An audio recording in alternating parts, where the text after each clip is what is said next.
নমস্কার বন্ধুরা, আজকে আমি একদম মুখে লেগে থাকার মতো একটা পায়েসের রেসিপি আপনাদের সঙ্গে শেয়ার করব। পায়েস তো আপনারা বাড়িতে অনেক রকমভাবে বানিয়ে খেয়েছেন, কিন্তু একবার এইভাবে আমার মতো করে পায়েস বাড়িতে বানিয়ে দেখুন। এই পায়েস খাওয়ার পরে আর অন্য পায়েস আপনারা মুখেই তুলবেন না, এতটা স্বাদ হয়।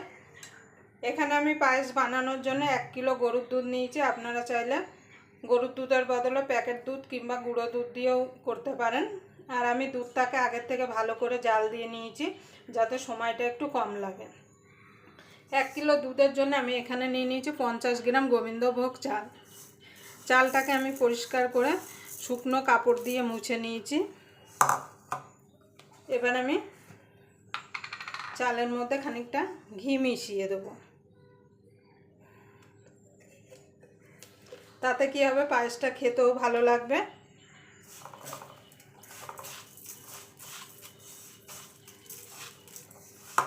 আপনারা পুরো ভিডিওটা দেখবেন, আশা করি আপনাদের ভালো লাগবে। যদি এই পায়েসের রেসিপি আপনাদের ভালো লেগে থাকে তাহলে অবশ্যই একটা লাইক করে দেবেন। আর আমার চ্যানেলের নতুন বন্ধু হয়ে থাকলে অবশ্যই চ্যানেলটা সাবস্ক্রাইব করে আমার পাশেই থাকবেন। আর পাশের বেল আইকনটি অবশ্যই বাজিয়ে দেবেন, আমি যখন কোনো নিত্য নতুন রেসিপি আপলোড করব সবার আগে পাওয়ার জন্য। দেখুন বন্ধুরা, এখানে আমি চালের মধ্যে ঘিটা মাখিয়ে নিয়েছি। এবার এটাকে সাইডে রেখে দেবো। চালটাকে আপনারা তো পায়েস অনেক রকমভাবেই বানিয়েছেন, কিন্তু আমার কথা মতো একবার এইভাবে পায়েস বানিয়ে দেখুন।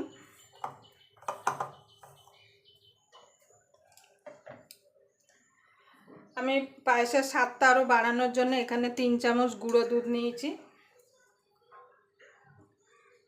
এটা খাঁটি গরুর দুধ, যার জন্য এত সুন্দর স্বর পড়ছে। এবার এই গুঁড়ো দুধের মধ্যে আমি 2 হাতা দুধ দিয়ে দেবো।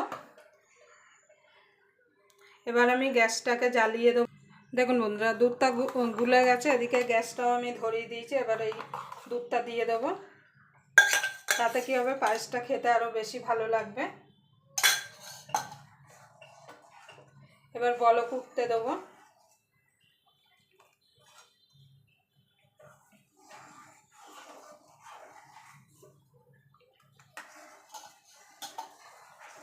দুধ না টকবক করে না ফোটা পর্যন্ত কিন্তু আপনারা চাল দেবেন না, তাহলে কিন্তু চাল কিন্তু দলা পেকে যাবে। আর চাল দিয়ে কিন্তু যতক্ষণ ভালোভাবে না ফুটবে ততক্ষণ কিন্তু কন্টিনিউ নাড়তে হবে।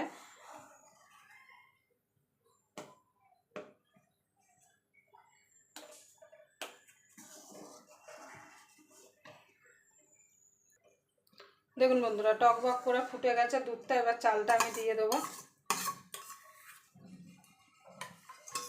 আর চালটা দিয়ে কিন্তু একভাবে নাড়তে হবে, না হলে কিন্তু চালগুলো সব দলা পেকে যাবে।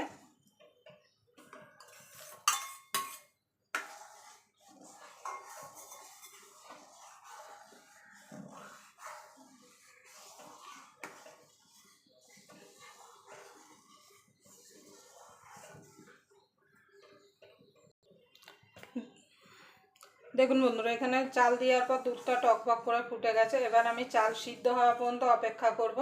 যতক্ষণ চাল সিদ্ধ না হবে ততক্ষণ কিন্তু চিনি দেবেন না, তাহলে কিন্তু চাল পুরো শক্ত হয়ে যাবে। আর 1 কিলো দুধের জন্য কিন্তু 50 গ্রাম গোবিন্দভোগ চালই নিতে হবে, তাহলে কিন্তু পায়েসটা একদম ঠিকঠাক হবে। এবার চালটা সিদ্ধ হওয়া পর্যন্ত এটাকে আমি রান্না করে নেব। দেখুন বন্ধুরা, 2টো এলাচ ফাটিয়ে দিয়ে দেবো। আর চালটা সিদ্ধ হয়েছে নাকি দেখব। চালটা এখনো সিদ্ধ হয়নি।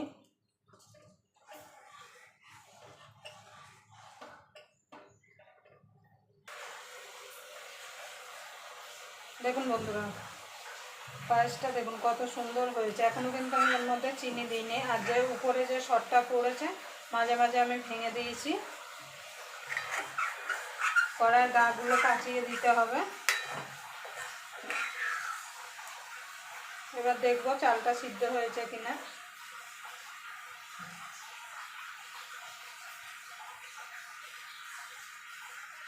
আর একটু হবে, ভেতরে একটুখানি শক্ত আছে।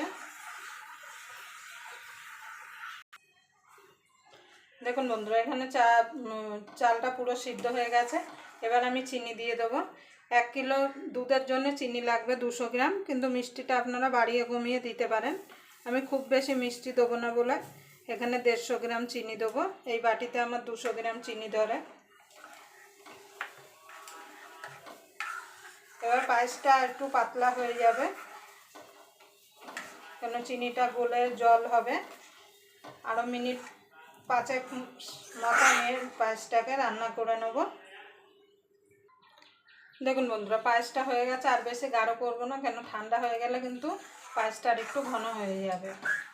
এবার এখানে কাজু কিশমিশ ভেজে রেখেছি, আপনাদের দেখাতে পারিনি কেন ক্যামেরাটা একটু ডিস্টার্ব করছিল।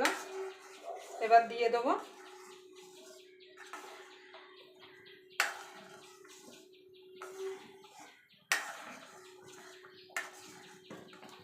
দেখুন বন্ধুরা, আমার একদম পায়েস রেডি হয়ে গেছে। এবার আমি এটাকে নামিয়ে দেবো। আপনারা গরম গরমও খেতে পারেন কিংবা ঠান্ডা করেও কিন্তু খেতে পারেন, কিন্তু পায়েস সবসময় ঠান্ডা খেতেই ভালো লাগে। আবার আপনাদের সঙ্গে কোনো নতুন রেসিপি নিয়ে দেখা হবে। ততক্ষণ পর্যন্ত আপনারা ভালো থাকবেন, সুস্থ থাকবেন।